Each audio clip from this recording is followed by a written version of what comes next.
Continuamos con generalidades en anatomía, capítulo 3 con el profe de Anato. Recuerda seguirme en mis redes sociales, @elprofe.anato, en Instagram y TikTok, y en el grupo de Facebook Estudiemos Anatomía. Empecemos. El sistema nervioso está dividido en dos: el sistema nervioso central y el sistema nervioso periférico. El sistema nervioso periférico a su vez se divide en un sistema nervioso autónomo o involuntario y un sistema nervioso somático o voluntario. El sistema nervioso central está dividido en el encéfalo, el tallo cerebral, la médula espinal, el sistema nervioso periférico con los pares craneales y los 31 pares de nervios espinales. También el sistema nervioso periférico se divide en un sistema nervioso autónomo y somático. El sistema nervioso autónomo se divide en uno simpático y en uno parasimpático. Hay dos tipos de inervación, tanto motora como sensitiva. La inervación motora se divide en dos: en una motora voluntaria y en una involuntaria. La voluntaria hace referencia al músculo estriado esquelético, o sea, somático voluntario, que hace referencia a la gran cantidad de músculos que tenemos, y la inervación motora involuntaria hace referencia al sistema nervioso simpático y parasimpático, que están en el músculo liso y cardíaco. El tipo de inervación sensitiva se divide en dos: en una general y especial. La general está comprendida en el dolor, la temperatura, la propiocepción y la estereocepción. Y la sensitiva especial a la audición, equilibrio, gusto, olfato y la visión. El sistema nervioso central comprende el conjunto de centros y vías nerviosas reunidas en el encéfalo y en la médula espinal. El sistema nervioso periférico está formado por nervios craneales y espinales. Esos dos sistemas están conectados. Y vamos a hablar un poco del sistema nervioso central, específicamente su corteza cerebral. Para esto vamos a hablar de los cortes y los planos cerebrales que hay. Vamos a encontrar un plano transversal, horizontal o axial, el cual podemos ver desde dos vistas, desde una vista inferior y una vista superior. Encontramos el plano sagital, vertical o longitudinal. Este hace referencia a una línea imaginaria que divide el encéfalo en dos partes, en una izquierda y en una derecha, y lo podemos ver desde una vista lateral. Podemos encontrar un plano coronal, frontal o Charcot, que hace referencia a un plano que divide el encéfalo en una parte anterior y en una parte posterior, y podemos verlo desde estas dos vistas. Los hemisferios, tanto izquierdo como derecho, lo vamos a encontrar unidos a través de la cisura interhemisférica, una estructura muy importante para poder comprender el cruce de información de esos dos hemisferios. Antes de ingresar a la corteza cerebral, vamos a hablar un poco de las capas externas que hay para poder llegar a esta. Encontramos desde la parte más externa a la parte más interna la piel, la aponeurosis, el periósteo y el hueso. Vamos a hablar un poco más de los huesos del cráneo, y para esto voy a separar una clase especial para este tema, no te la pierdas. Una vez llegamos a los huesos del cráneo, vamos a ingresar y vamos a encontrarnos las meninges, que están divididas en una meninge dura madre, aracnoides y pía madre. Aquí podemos encontrar algunas de esas capas. Realmente son capas muy delgadas y en el vivo no se alcanzan a diferenciar. El aspecto externo que podemos encontrar es: si hacemos un corte coronal en el cerebro, podemos observar tres capas. La capa externa, que hace referencia a la sustancia gris, que son los cuerpos neuronales, o sea, la corteza cerebral. La capa intermedia, que hace referencia a la sustancia blanca, esos son los axones de las células de la corteza cerebral. Y la capa más interna hace referencia a las estructuras subcorticales. Desde una vista lateral podemos encontrar algunas incisuras, algunos bultos, algunas protuberancias que el encéfalo tiene. Esas hendiduras son profundas y van a crear algunos surcos, algunas líneas importantes para poder diferenciar los lóbulos que hay en el cerebro. Por ejemplo, en este video del bíceps alvari podemos ver desde una vista anterior, separando el hueso frontal, las diferentes fisuras, las diferentes surcos, las diferentes protuberancias que hay en este cerebro. Vamos a delimitar entonces unas fisuras que nos van a delimitar 4 grandes lóbulos. Vamos a empezar con el surco central o de Rolando, el surco lateral o de Silvio, el surco pareto-occipital y el surco la incisura preoccipital. Ahora, esas fisuras nos van a dividir, nos van a delimitar 4 grandes lóbulos. Entre esos encontramos el lóbulo frontal, que está por delante del surco central y por encima del surco lateral. El lóbulo el lóbulo temporal, empecemos con el lóbulo temporal, este está por debajo de ese surco lateral o de Silvio. El lóbulo parietal, el cual se continúa entre el surco central y el pareto occipital, y el lóbulo occipital que se sitúa por debajo del surco pareto occipital y detrás del lóbulo temporal.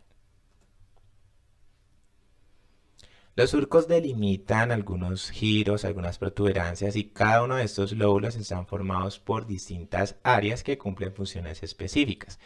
A continuación vamos a describir sus áreas más importantes. Empezamos con el lóbulo frontal, que se encuentra por delante de ese surco central y se pueden observar las siguientes regiones. Vamos a encontrar la corteza motora primaria. Esa se relaciona con los movimientos voluntarios. En su interior vamos a encontrar una representación de nuestro cuerpo conocida como homúnculo motor. La palabra homúnculo viene del latín homúnculos y esta significa hombrecillo o diminutivo de hombre. Esa se reconoce como una representación invertida del lado contralateral de nuestro cuerpo. En esta área de corteza se determina por alguna parte de nuestro cuerpo que es proporcional al grado de precisión para ejecutar los movimientos. Entonces, si observamos, la mano es mucho más grande, o sea, la representación es mucho más grande en comparación, por ejemplo, con la pierna o como por ejemplo el brazo, ¿sí? ¿Por qué? Porque nosotros utilizamos mucho más las manos, ¿sí? Como por ejemplo, no sé, la boca o la nariz o el brazo como tal. Entonces, es por esto que en el homúnculo motor la representación de la mano es mucho más grande que algunas partes de nuestro cuerpo que no utilizamos. Por delante de la corteza motora primaria se encuentra la corteza premotora, que está encargada de los movimientos proximales al tronco en ese giro precentral. Recuerda, suscríbete en el canal, dale like, comparte y sígueme en mis redes sociales. En el área medial de la corteza cerebral se encuentra la corteza motora suplementaria. Esta está encargada de la planificación, la coordinación de movimientos complejos, como por ejemplo utilizar ambas manos. La corteza prefrontal está encargada de las habilidades superiores, como por ejemplo la planificación, la solución de problemas y la toma de decisiones. El área de Broca está encargada de la producción del lenguaje. Pasamos al lóbulo parietal. El lóbulo parietal ese se sitúa entre el surco central y el surco pareto-occipital. Encontramos en la parte más anterior el giro postcentral. Este es conocido también como la corteza somatosensorial, que se encarga de recibir las sensaciones táctiles, articulares y musculares del lado contralateral de nuestro cuerpo. En ella se encuentra representada la parte sensitiva. La región del lóbulo parietal, posterior a la región somatosensorial, vamos a encontrar la corteza de asociación parietal. Esta es encargada de la información sensitiva general, de la noción consciente de la mitad de nuestro cuerpo contralateral. El lóbulo temporal está por debajo del surco lateral o de Silvio y podemos encontrar la corteza auditiva primaria. Esta está encargada de la comprensión del lenguaje hablado. También es conocida como área de Wernicke o asociación auditiva. El lóbulo occipital tiene una corteza visual primaria y una corteza visual secundaria. Es aquí donde se interpretan las imágenes que podemos observar en el exterior. Seguimos con el sistema nervioso periférico. Este está conformado por los pares craneales, que no incluye el primero y el segundo, los agujeros de conjunción, que es por donde van a estar saliendo los 31 pares de nervios espinales. Vamos a encontrar ganglios craneales y raquídeos, donde van a llegar esa información para traducirse del sistema nervioso periférico al central, y algunas neuronas sensoriales de la piel, donde nos van a llevar la información de tacto, presión, vibración, dolor y temperatura.